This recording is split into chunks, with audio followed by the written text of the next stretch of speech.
Have you ever looked in the mirror and wondered if the years have stolen something from you? Maybe you've noticed the gray starting to show. Maybe the lines around your eyes are deeper than they used to be. But here's the reality. You may be far more desirable than you realize. And I'm not talking about motivation or empty reassurance. I'm talking about documented patterns that show up across research, dating platforms, and real-world behavior. Over the next 12 minutes, I'm going to walk you through 6 reasons why you, as a man in your 40s, 50s, 60s, or beyond, might actually be in your prime when it comes to attraction. Not because of theory, because of what the data shows, and what real people are saying. This isn't about ego. It's about seeing yourself clearly. Before we dive in, let's take a moment to connect. If this topic resonates with you, comment 1. If you think it's not that important, comment 0. Your feedback means the world to me. It helps me create content that truly speaks to you. And if you're finding value in this conversation, I'd appreciate your support. A simple subscribe helps this channel reach more men who need to hear these truths. No pressure. Just gratitude if you choose to. First core point: emotional steadiness. Let's start with something that doesn't get talked about enough. Emotional steadiness. When you're younger, there's a kind of intensity to everything. Highs feel higher, lows feel catastrophic, and relationships can feel like they're always on the edge of something. But as you move through your 40s and beyond, something shifts. You're not as reactive. You don't swing as hard.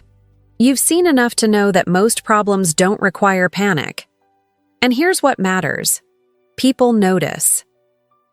Pew Research has tracked generational dating preferences over the last decade, and one pattern keeps showing up. Women in their 30s and 40s increasingly report that emotional stability is more attractive than physical intensity, not excitement for its own sake. Steadiness. I've read through hundreds of Reddit threads where women talk about what drew them to older men, and the same phrase comes up again and again.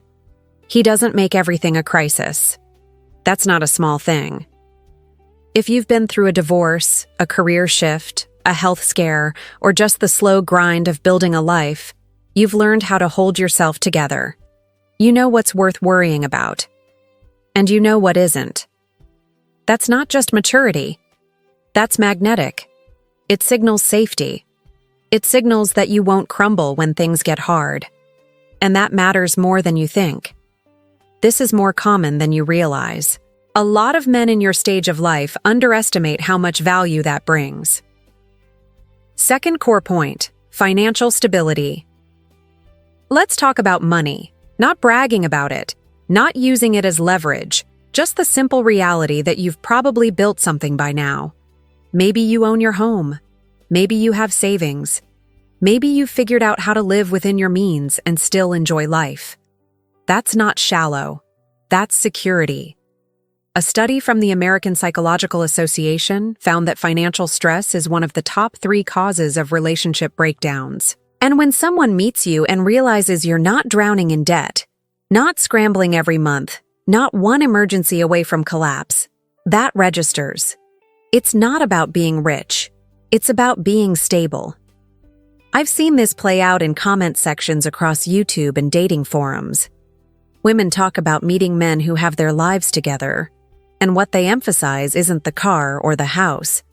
It's the absence of chaos, the ability to plan a vacation without panic, the ability to handle an unexpected bill without a meltdown. If you're at a point in life where you can cover your bases and still have margin, you're already ahead of a lot of younger men who are still figuring it out. And that's attractive, not because you're buying affection, because you're offering peace of mind. This is something a lot of men don't give themselves credit for. You worked for decades to get here. That effort shows. Third core point: life experience. Here's something that doesn't translate well on paper, but shows up in every conversation. You've lived. You've been places. You've done things. You've made mistakes and learned from them. And that makes you interesting. A Harvard study on conversational depth found that people over 40 tend to have more varied reference points in dialogue. They're not just talking about work or the news. They're pulling from travel, hobbies, relationships, losses, rebuilding.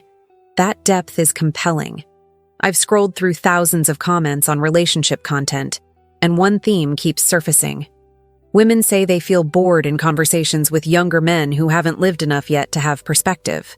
There's only so much you can talk about when your whole life has been a straight line. But if you've changed careers, moved cities, raised kids, lost people you loved, or rebuilt after something fell apart, you have texture. You can talk about more than surface things. And that's rare. If you are still watching this video and finding these lessons useful, please comment ones below to let me know. Thank you for your valuable time. Fourth core point, self-knowledge. Let's talk about something quieter. Knowing who you are. When you're younger, you're still trying on identities. You're figuring out what you believe, what you want, who you want to become. And that uncertainty shows. But by the time you reach your 40s, 50s, or 60s, most of that is settled. You know what matters to you. You know what you're not willing to compromise on. You know how you spend your time and why. You stop trying to be what you think other people want. You stop performing. And that honesty is magnetic. I've seen this reflected in online discussions across platforms like X and Reddit. People talk about meeting someone older and feeling like they finally know where they stand. No games, no mixed signals, no pretending to be someone you're not just to impress. If you've reached a point where you can say, "This is who I am," without apology, that's power, not arrogance, groundedness, and people are drawn to that. This is more common than most men realize. You're not the only one who's figured yourself out, but you're in a smaller group than you think. Fifth core point, confidence without arrogance. There's a shift that happens as you age that's hard to describe but impossible to miss. You stop needing to prove yourself. When you're younger, there's this quiet desperation to be seen as capable, successful, impressive. You over-explain. You justify. You try too hard. But somewhere along the way, that fades. You've proven enough to yourself that you don't need constant validation from others. And that calm confidence is one of the most attractive qualities you can have. A survey conducted by Match.com across multiple age groups found that women over 35 ranked quiet confidence as more appealing than overt displays of success or achievement. Not bragging, not posturing, just the ease of someone who knows their worth. I've seen this pattern play out in comment sections across dating and relationship videos. Women describe meeting men who didn't try to impress them, didn't dominate the conversation, didn't need to be the smartest person in the room. And they found that refreshing. If you've reached a point where you can let your actions speak for themselves, where you don't need to fill every silence with your accomplishments, you've developed something rare. You're comfortable in your own skin. That doesn't mean you lack ambition. It means you're not desperate for approval. And people feel that difference immediately. This is something a lot of men your age carry without realizing it. You've spent decades earning the right to be calm. Don't underestimate how powerful that is. Still with me? Drop a yes in the comments and let me know you're still watching. Sixth core point, perspective on what matters. Let's end with something deeper. You've learned what actually matters. When you're younger, it's easy to get caught up in things that don't hold weight. Status symbols, petty conflicts, other people's opinions. But by the time you've lived a few decades, you've seen enough to know what's real. Relationships matter. Health matters. Time matters. Everything else is negotiable. Research from the Stanford Center on Longevity found that men over 50 report significantly higher life satisfaction when they prioritize meaningful connection over material achievement. And that shift in priority shows up in how you treat people. You're less likely to waste time on drama.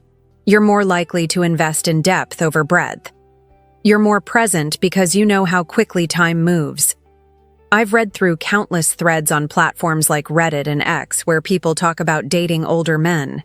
And one of the most common observations is this: he didn't take me for granted. Not because he was trying to impress, because he knew how rare good connection is. If you've lost people, if you've watched relationships fall apart, if you've experienced what it feels like when time runs out, you carry that knowledge with you. And it changes how you show up. You're not playing games, you're not keeping score, you're just present. That's not something you can fake, and it's one of the most compelling qualities a person can have. This is more common among men your age than you might think. You're not alone in understanding what really counts, but you're in a position to offer something a lot of younger men simply can't yet. Are you with me so far? If you are, type true in the comments and let me know. Let's pull this together. If you're a man in your 40s, 50s, 60s, or beyond, it's easy to believe that your best years are behind you. The culture doesn't help. The messages you see everywhere tell you that youth is everything, that you're invisible now, that the game has passed you by. But the reality is different. You've built emotional steadiness that younger men haven't developed yet. You've achieved financial stability that provides security, not chaos. You carry life experience that makes you interesting, not boring. You know yourself in a way that eliminates pretense. You've developed confidence without arrogance, and you understand what actually matters in life. These aren't small things. These are the foundations of real attraction. Not the shallow kind that burns out in 6 months. The kind that lasts. Research, data, and real-world patterns all point to the same truth. You're not past your prime. You're in a different kind of prime. One that's built on depth instead of flash. On substance instead of performance. And the right people see that. This isn't about convincing you to feel better. It's about helping you see what's already true. You've earned every bit of what you carry. The steadiness, the wisdom, the perspective. Don't let anyone tell you that doesn't count. I'd love to hear from you. Do any of these resonate with you, or have you noticed other signs in your own life? Drop your thoughts in the comments. Thank you for being part of this community. If you haven't already, consider subscribing. Your support helps this channel reach more men who need these conversations. See you in the next video.